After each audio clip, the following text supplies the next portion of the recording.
actually comes tomorrow. We will be close to that 90-degree mark. Just a few showers and storms around for now, but then a much higher chance of rain on Sunday with a cool down. All those details coming up.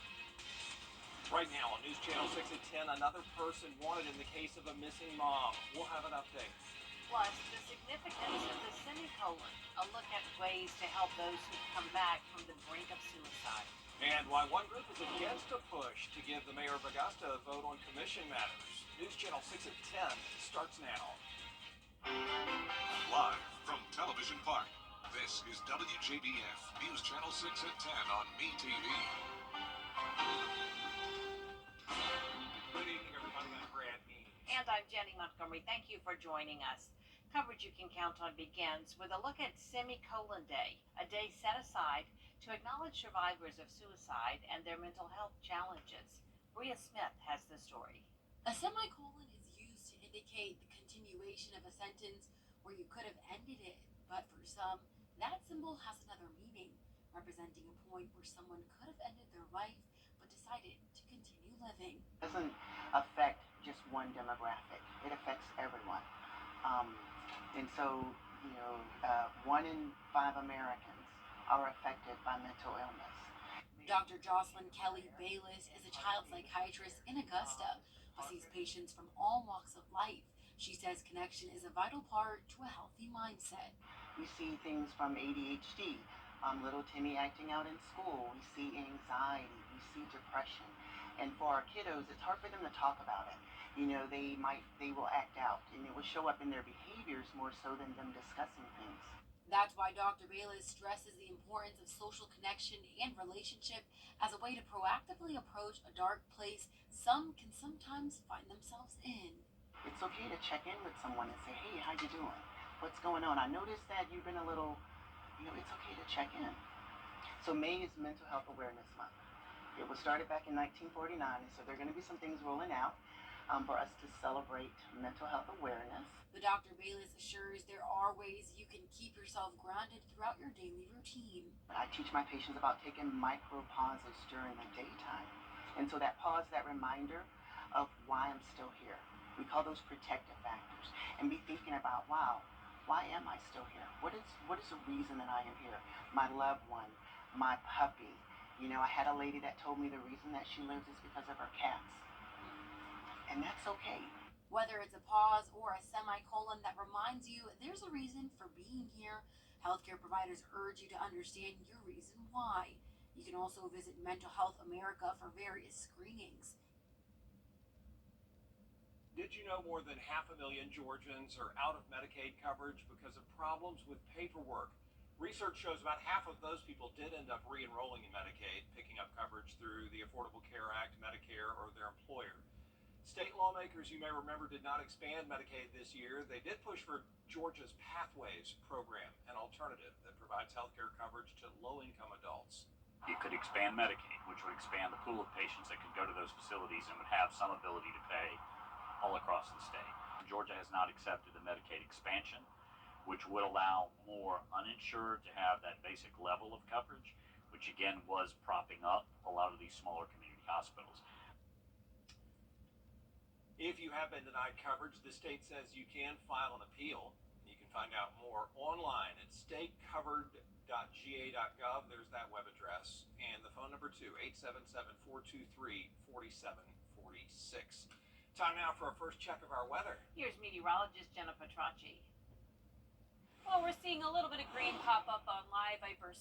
It was a mostly dry day with just the cloud cover, but now we're seeing a few showers enter in our western counties.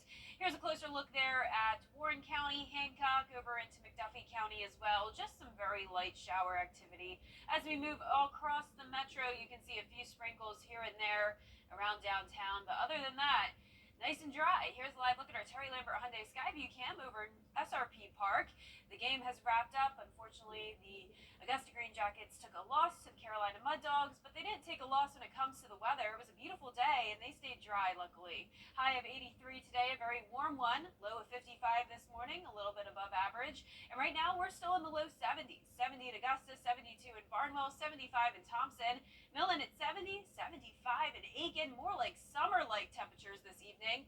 None of us have fallen into the upper 60s yet. 72 in Edgefield and Waynesboro, 73 in Crawfordville. But when you factor in the wind, it is feeling a little bit cooler outside, especially in Aiken County, where the winds are up to 15 miles per hour.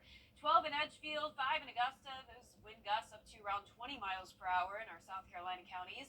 Satellite and radar showing the cloud cover all across the two-state, with this area of rain continuing to move into the CSRA. Some lightning over in western Georgia, but all of this will continue to fall apart, so only a very low chance of some showers overnight, lasting until around 5 a.m. Then the skies will clear, temperatures dipping down to 62 at the 7 o'clock hour, and by the time the sun rises, the clouds will pretty much be out of here. So a few showers possible overnight, upper 80s to around 90 degrees for your high for Thursday.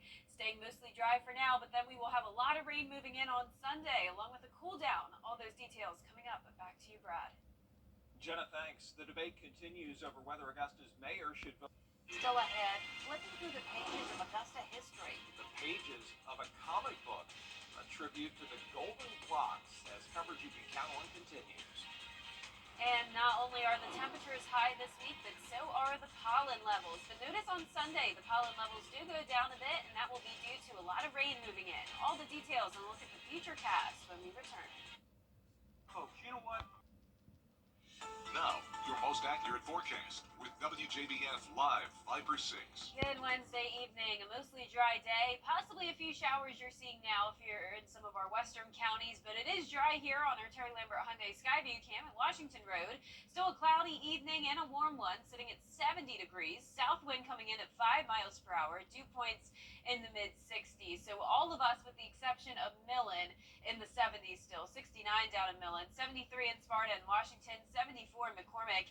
Aiken, you're still sitting at 75 degrees, 72 in Barnwell in Allendale. We can see the widespread cloud cover on our satellite and radar, along with a few spotty showers here and there. This is all very, very light rain, nothing significant to worry about when you're headed out the door tomorrow morning. Notice we do have some more rain over in Atlanta and out as far west as Alabama. All of this is continuing to break apart, though, as it moves into our direction, so very low chance of rain overnight tonight. And by the time we make it to 8 o'clock in the morning, it'll be mostly sunny. No rain to worry about throughout your afternoon. Just have to worry about the heat. We will be in the upper 80s, 89 is your forecasted high tomorrow, and that comes pretty close to our record that was set back all the way in the 1800s. So you can just tell how abnormal it is for us to be this hot this early into the year. Usually we are still at an average of 79, so we're 10 degrees above it for both your Thursday and Friday. Staying warm on Saturday, but then a huge drop off to 70 on Sunday. That'll feel rather cool, especially because it comes with some rain. And then upper 60s next Monday, but the 80s will be back before we know it next week.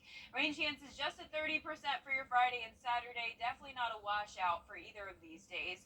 Sunday, though, a little bit of a different situation. Pretty much expecting widespread showers throughout the day, and a few of those showers lingering into our Monday. So if you want to make outdoor plans, go with Saturday.